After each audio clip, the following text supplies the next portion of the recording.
What's up, everybody? It's Sunday.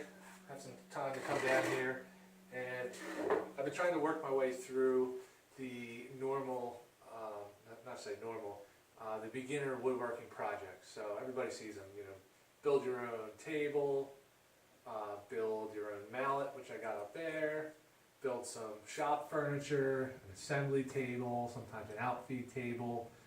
Last week I built my crosscut sled for my table saw.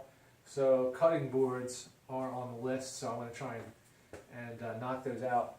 So I made this one last week. It's black walnut and cherry, and this is just an edge grain board, not just an end grain. So I did this one. I think I'm going to keep this as it is. I had it upstairs in the kitchen. It was defrosting something that got wet. I haven't finished it yet. I still got to sand it and then oil it and wax it. So I'm going to keep this one as it is, but I want to try an end grain. So I had some leftover cherry and walnut, which I have here. So I have these cut into, I think it's about 12 inches long, and I think 1.5 inches is what I ripped them at. I'm going to take these, I'm going to glue this up today, flip these over, glue them, clamp it up, and then I'll slice 1.5 inch strips, flip them up, glue them again to do the end grain to get like a checkerboard pattern. To get this wood, it was enough to do this, and I have like 1 or 2 pieces left over. I think I paid like 45 bucks. I got it from a local guy. It's called Dueling Maples. He slabs a ton of wood and has a lot of awesome stuff in stock right around here in Montgomery County outside Philadelphia. So I can get some really good quality wood for an affordable price. I just go and buy shorts. I think I bought one piece for $7, one for $9, one for $10, and one for $22, and some of it was almost 8/4. The rest was like 6/4, but good stuff. So I'm gonna glue this up. Once I get it glued up, I'll let you guys see what it looks like.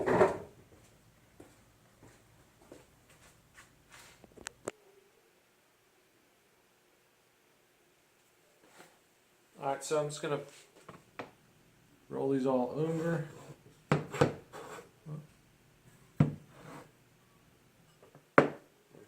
Get glue on there, then clamp them up. And I just have a piece of, it's like plastic board I got from Home Depot, actually from the Seeds program, just so that the glue doesn't get on my table. And also it won't stick to it since it's plastic.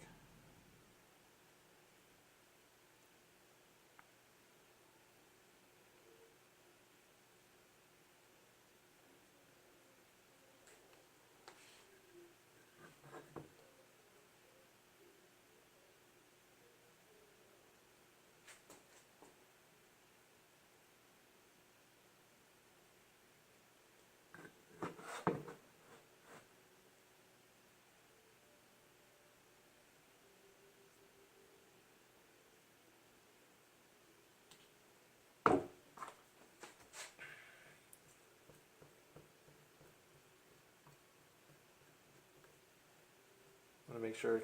Normally I don't go crazy with glue because the stuff works so well. I'm using Titebond too, but anytime I'm gluing up anything, it's got to be real tight as far as the joint, such as this, because if there's any gap in this board, it's going to be obvious. And then people say that when you have gaps, you can get bacteria and stuff in there. I mean, I've had cutting boards with gaps, I never had any problems, but I understand the premise behind it. You want a nice tight fit. I'm just using I just got this, I guess glue brush you could call it, from Rockler not too long ago. It was a couple dollars, so I think it was less than 20 bucks. So I figured I'd test it out instead of using my finger or whatever scrap I had lying around. It's really easy to clean up. Once it dries, you can just pull it right off, and then it's good to go.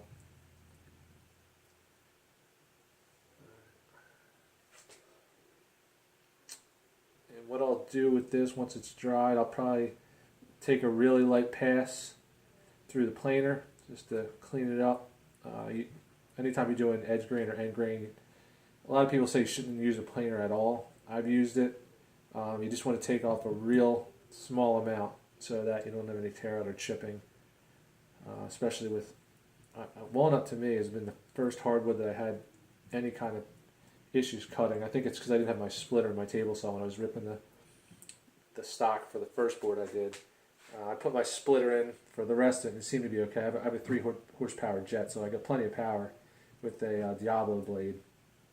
I thought I was going to have to go and buy a Forest Woodworker too, which I do want to get because it's it's an awesome blade, but I don't think I needed it so much for this. I just didn't have. Get glue on the table anyway. I didn't have the splitter in.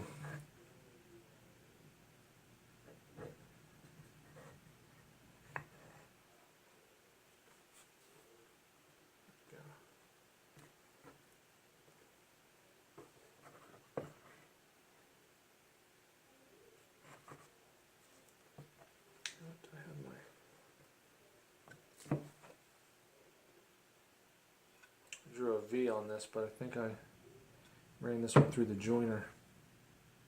Yeah, I did it right through the joiner, so I'm not going to be able to tell if that was how I had it mocked up, but let's see how we do. The joints are pretty tight.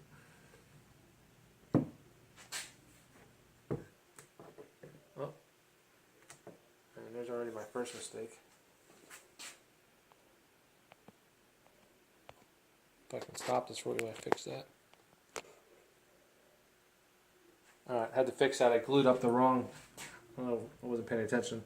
Put glue on the wrong side of that one piece of walnut. So I just cleaned it up. Alright. There we go. Just get these close before I clamp it.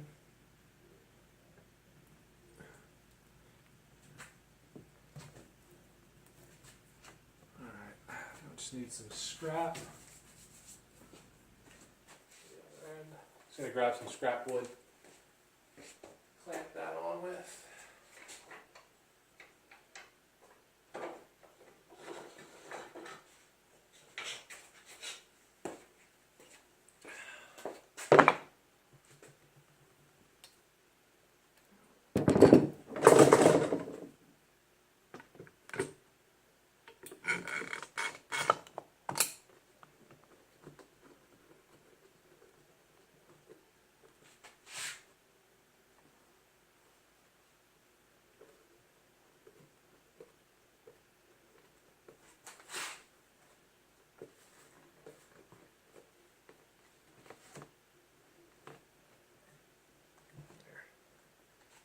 Lined up in there for you.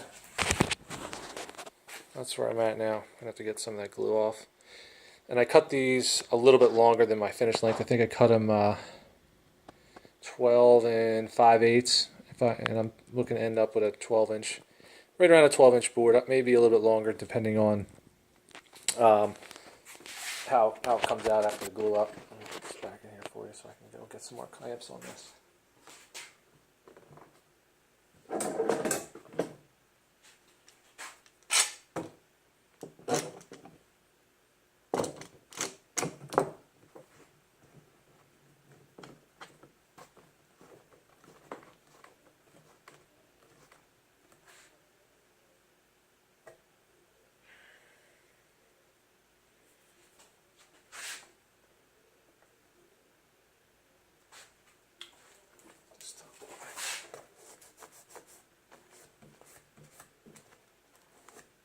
Just want to wipe some of this away so I can see how close I am lined up there.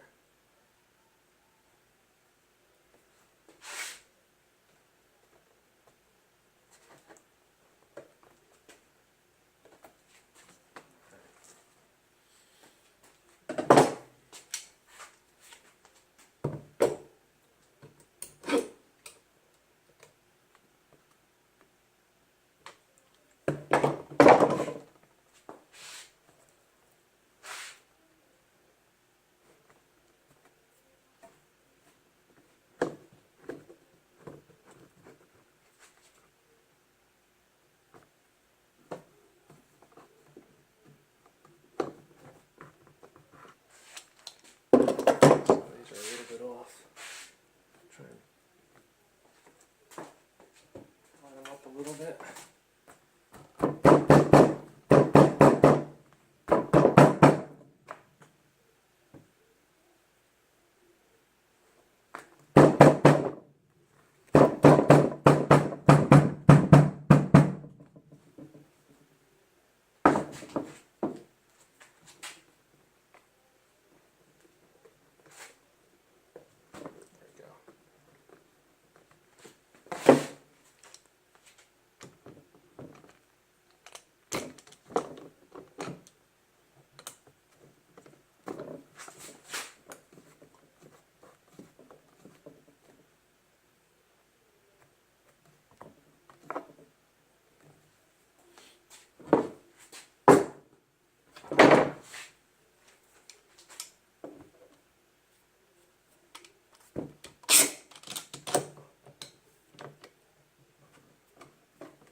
And normally I wouldn't wipe the glue off. There's something I was staining, but since this is going through the planer and then still has to be sanded, I'm not that concerned about it. I did it with the last one. I wiped it all off just so I could make sure I had it clamped tight, and it came out okay. So let's see. All right, this is out to dry a little bit.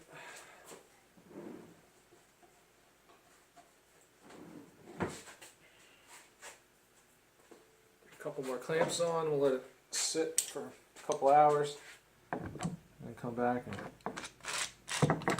go through the planer. Make sure everything's all the same thickness, because they're hair off right now. And then once that's good, then we'll set up the table saw, cut off 1.5 inch strips, flip them up, and re-glue them for the end grain.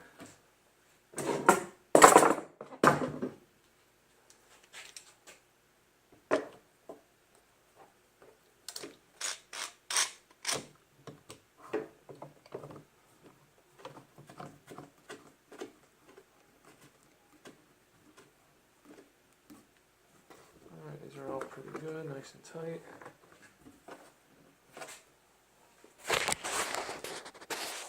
There we go. So that's all glued up. So once that is glued up, it's basically what this is finished. I was thinking about cutting this one up and doing end grain, but I like this board. It's a nice, big, heavy, thick board. The gaps are all tight. So, and I really like the grain. I think that walnut really looks awesome. So I'm going to leave that one as is, and the smaller one I'm going to cut up for the end grain. So that's where I'm at. I'll probably do an update video once this is dried and I start to plane it and cut it and then re-glue it. Do it in a couple part series because we're already at, I think, 13 minutes or so on here. That's where I'm at. Next project, I have some of this oak unfinished flooring that I got for free. I'm going to cut that down and make some wood flags with it. Alright, have a good one.